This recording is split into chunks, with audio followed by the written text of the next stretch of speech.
From news and views, issues and opportunities, we'll have in-depth conversations with decision makers to find out what they know and what they think.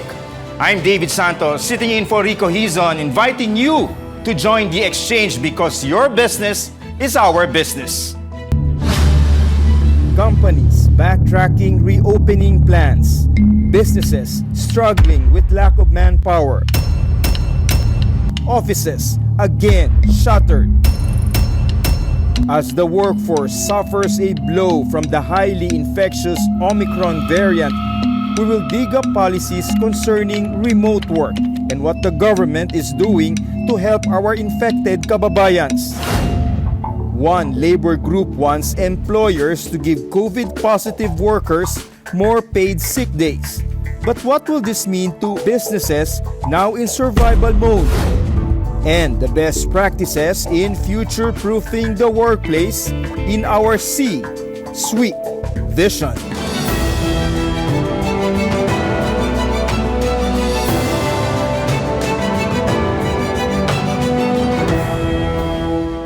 Remote work and flexible schedules have become part of the new reality, but the Omicron variant is posing more challenges to the changing work setup as it affects more people and leaves businesses short of manpower. Let's have an exchange with Labor Undersecretary Benjo Benavides. Good to have you with us, Yusek. Yusek, give us a picture how this latest COVID surge is affecting our working kababayans. Kasama na siguro kahit yung mga naka-work from home. One thing for sure, alam natin, mas marami talagang nagkakasakit ngayon. Well, that's true. But before I respond, thanks, David, for having me. Good evening. Yes, that's true. We actually observed that in the last 2 weeks, employers are now back to telecommuting work. We observed during the last quarter of last year, medyo bumalik yung mga manggagawa sa mga pagawaan.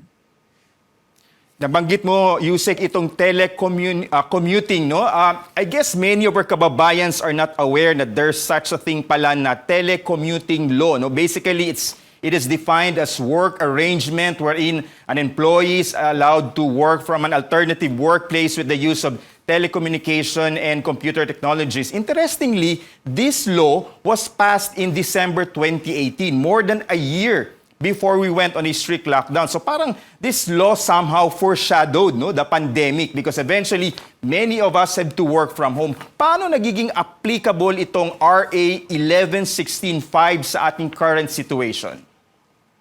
Well, actually, the original intention of the Department of Labor in supporting this measure was to prepare workplaces of the fourth industrial revolution because we observed that there are workers and employees who actually need mobility and flexibility.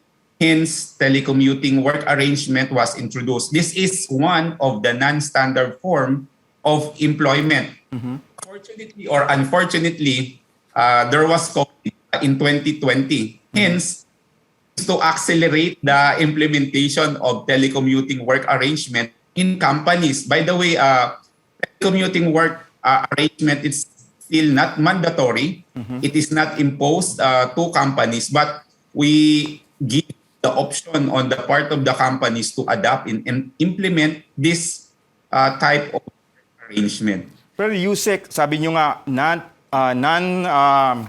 mandatory, it is optional, pero paano pa natin mapapalakas ang pagpapatupad ng batas na ito, given the fact na work from home is a new normal now? Yeah, actually, we are looking into the policy, and the way to strengthen its implementation, we need to address the recurring challenges that companies as well as workers encountered in the implementation of telecommuting.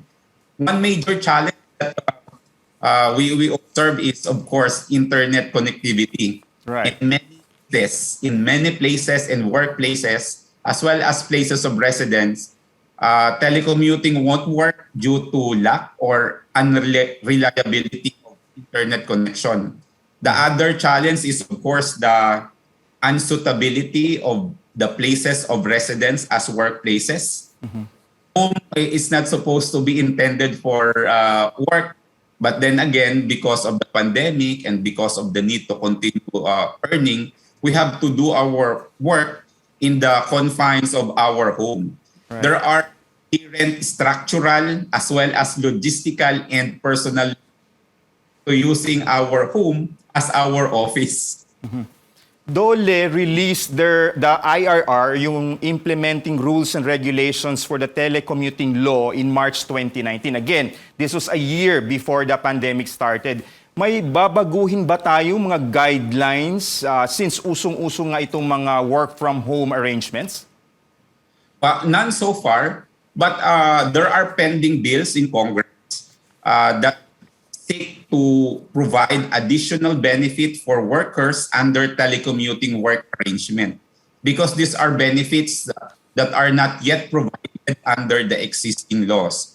But while we support this proposed measure, we already intimated the intention, or rather the reservation of the department, that additional benefits should not be prohibitive in such a way that establishment would no longer opt to adopt telecommuting. Pwede namang magbigay, wag lang masyadong prohibitive yung amount as well as yung nature ng benefits to be extended to workers under telecommuting work arrangement. Yusek, with this hyper-infectious Omicron variant driving the COVID surge now, we see a lot of workers calling in sick. No? There's a proposal now for employers to give workers paid time off if they have to isolate and quarantine. Ano pong tingin ng DOLE dito?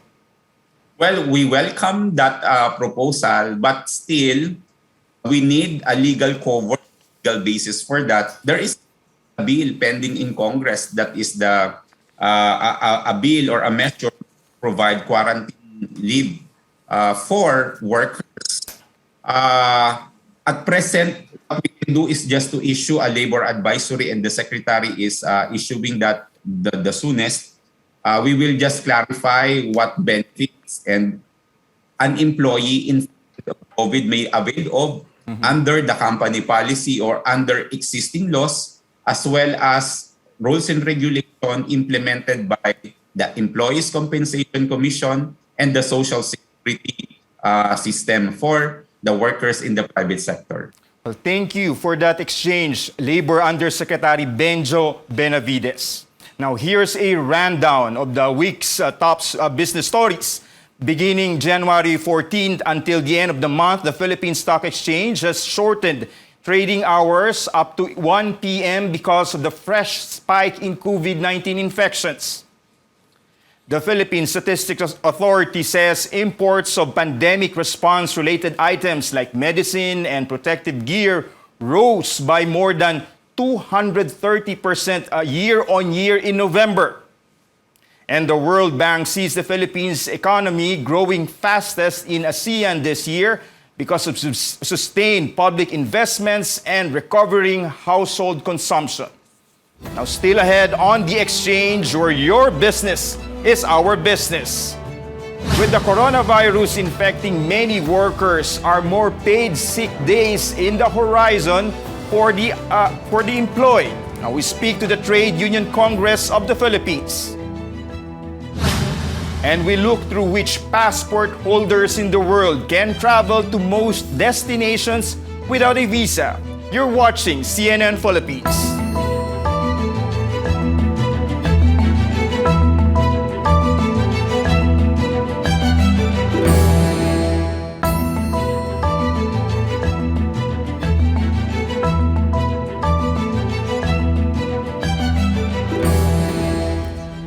Glad you're staying with us here on The Exchange, where your business is our business. I'm David Santos in for Rico. Now, amid backlash, the Transportation Department is defending its new policy banning the unvaccinated in public transport. The agency says the new rule does not intend to discriminate. Rather, it only aims to protect everyone. The department explains it also wants to prevent another public transport shutdown because of possible staff shortage. But human rights advocates say the policy may do more harm than good, while some transport groups believe it may only encourage more commuters to take illegal public utility vehicles. The new policy is expected to take effect Monday, January 17th. Now, the Omicron variant is making more people sick. That includes our working kababayans, medical frontliners, teachers, office employees who are forced to either go on duty while under the weather or take an extended leave without pay. Let's have an exchange with Alan Tanhusay of the Labor Group Trade Union Congress of the Philippines. Salamat sa pagkakataon, Sir Alan. Maraming salamat, David. Alan, magdadalawang taon na rin tayo dito sa pandemic na ito. No? Sa pananaw ng mga hanay ng Unyon, ano po yung estado ng ating mga manggagawa ngayon? Ang mga manggagawa ngayon ay harassed, stressed at ang daming mga problemang kinakaharap sa kanilang trabaho at sa kanilang pamilya. So economically, napaka-stressful dahil napakahirap ngayon magtrabaho at physically, napakahirap ngayon mamuhay with around the virus. No? Inaalala ng mga manggagawa yung kanyang sarili at inaalala ng mga manggagawa yung kanyang mga kamag-anak. Stressful, napakahirap paghanap buhay. Ano naman po yung mga pangunahing mga issue na kinakaharap ng ating mga manggagawa sa harap nito mga patong-patong na mga hamon dulot nitong pandemya? Well, ang kinakatakutan David ng mga manggagawa sa mga araw na ito ay yung balita na magsasara yung kanilang kumpanya. No?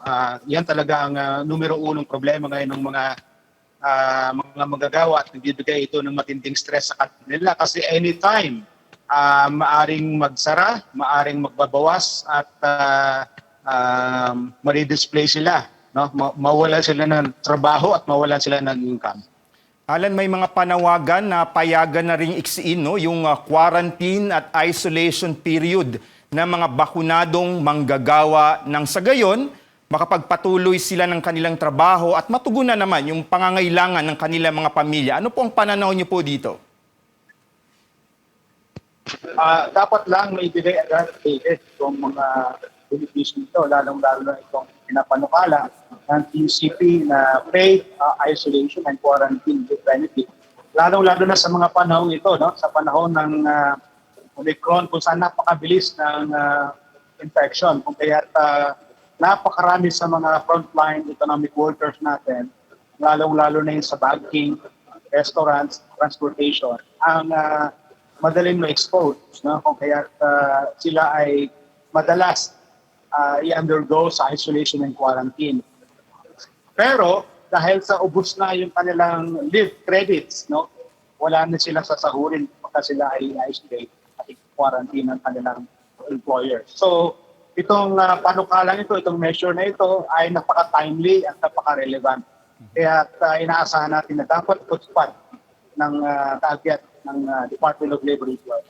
Alan, sa pagkakaalam nyo sa ALO TUCP, no, may mga nababalitaan rin ba kayo? Mga pwede nating tawaging best practices sa ilang mga kumpanya na sana ay pamarisan din ng mga ibang mga employers? Oh yes, David, marami.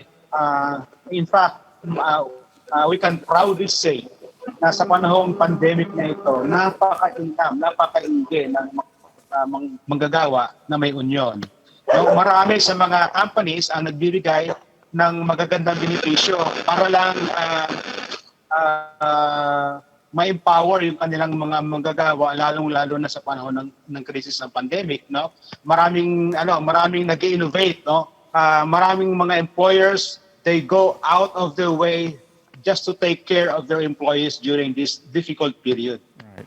That's good to hear, Sir Alan. Alan, alam natin na gaya ng nabanggit nyo, maraming mga kumpanya ang nahihirapan din ngayong panatiliing bukas ang kanilang negosyo na anytime there's a possibility na magsara sila. Pero gusto rin natin na sana mabigyan rin ng karagdagang benepisyo ang ating mga manggagawa. So sa tingin nyo po, paano natin mahahanapan ng balanse itong dalawang ito? Well, una-una siguro, nadiyan ng mga manggagawa, hindi natin talaga maalis ang commitment ng manggagawa to really work during this pandemic dahil kinakailangan niya talaga ng sahod. kinakailangan niya ng income para sa kanyang pamilya. In return, ang inaasahan ng mga manggagawa naman sa kanilang mga employer ay communication, no? Magandang relationship at open ang dialogue, open ang linya at honest to goodness ang kanilang relationship. Siguro kapag may mga employer na talagang masinsina at honest to goodness yung relationship sa kanilang mga manggagawa, sa tingin ho namin ay aasenso, mas lalong aasenso, mas lalo magiging competitive ang mga kumpanya kapag ang mga employer nila ay makikipag-dialogo, makikipag-usap ng maayos sa kanilang mga manggagawa. Ito pong nabanggit nyo kanina, no, pabor kayo dito sa telecommuting, no? Or pabor ba? Tama po ba? Pabor kayo dito sa telecommuting o yung flexible at hybrid work arrangement? At syempre, may biro nga noon na syempre, hindi naman lahat nagkakaroon ng pagkakataon na makapag-work from home. May biro nga na kung ang embalsamador ay mag-work from home, na kung delikado naman yun. But kidding aside, syempre, hindi naman lahat nabibigyan ng pagkakataon na makapag-work from home. Kayo po, ano po yung pananaw ng grupo nyo dito? Well, Ale, napakaganda at epektibo nitong work from home concept. Itong work from home scheme ngayong pandemic dito sa ating bansa. Itong mechanism na ito, itong alternative work arrangement na ito, ay ito yung tumawid ng ating ekonomiya from the bottom at kung saan nariyan tayo ngayon. Ano? Ito yung malaking tulong talaga sa businesses at sa mga manggagawa para makasurvive yung ating bansa. So sa amin, napaka-efficient. Kung lahat nga lang na industriya ay pwedeng mag-work from home, may re-recommend na namin ng work from home scheme. Pero ang sa aming experience, merong issues o challenges na kinakaharap ang work from home. Ito yung tinatawag naming wala ng boundary, wala ng time limit, wala ng time off ang mga manggagawa. The concept of the work from home, may mga issues na from their employer. So, isinusulong namin ngayon, David, ay yung tinatawag na the right of the workers to disconnect from their employers, lalo-lalo na kapag kalagpas na sa oras. So, may mga issues talaga na ang problema dito ay kahit alas 7, alas 10 na ng gabi, ay tuloy-tuloy pa rin ang trabaho ng mga manggagawang naka-work from home dahil parang ganito na yata yung nagiging namumuong konsepto dito sa telecommuting concept natin. Maraming salamat at thank you for that exchange. Alan Tanhusay of the Trade Union Congress of the Philippines. Now, in other news, a House panel approves a bill seeking to regulate the use of bank accounts and e-wallets.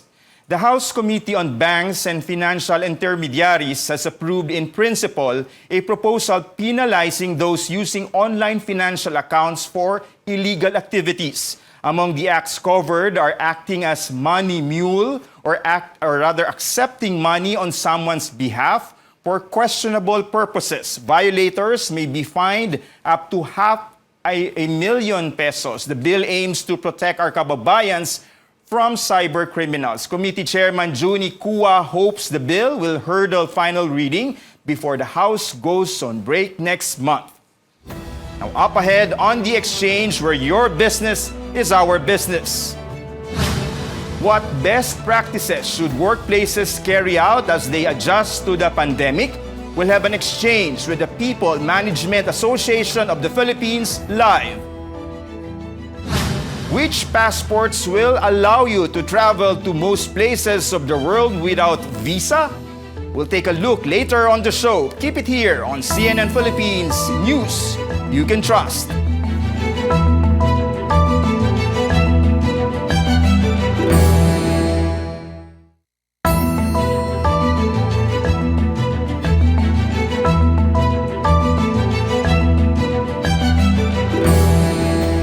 Welcome back here on The Exchange, where your business is our business. I'm David Santos in for Rico Hizon. Now, COVID-19 has changed the world and the workplace. Companies are forced to quickly adjust and pivot amid the changing times. Now, let's have an exchange with Mark Enrique Hernandez of the People Management Association of the Philippines. Thank you for this opportunity, Mark. Thank you, David. Good evening to you. Well, Mark, the public and private sectors have been innovative in setting up work arrangements. Can you share to us some of the best practices from the organizations that you know of? Okay. First and foremost, the best practice that most of the organizations are now using is this work from home setup, where you have to set ground rules from the get-go. And establish an accountability for the deliverables of the employees. You don't have to be hovering over someone's activities or deliverables by setting up checkpoints. You may also would want to set your checkpoint short, your meetings short, in order for to be more productive for each and every one. Of course, syempre meron tayong yung kanina dinidiscuss natin yung telecommuting commuting law, no? And then this was passed in 2018. And doon nakasaad naman the provisions that covers, flexible and work from home arrangements. But how can employers further support their employees this pandemic, especially now that you're seeing a surge in cases? Pwede bang mga free insurance, healthcare support, perhaps internet or transportation allowance, access to mental health services? Yeah, actually, most of the companies now, especially in the members of PMAP, most of us have already established mental health activities, no? And we actually pivoted our benefits into we call flexible benefits, where dati meron tayong uniform allowance.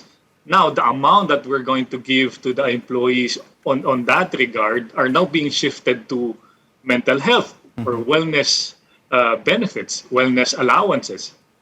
HMO, andyan pa rin naman siya, but most of the companies now are already increasing the maximum benefit limit of the coverage of each employee.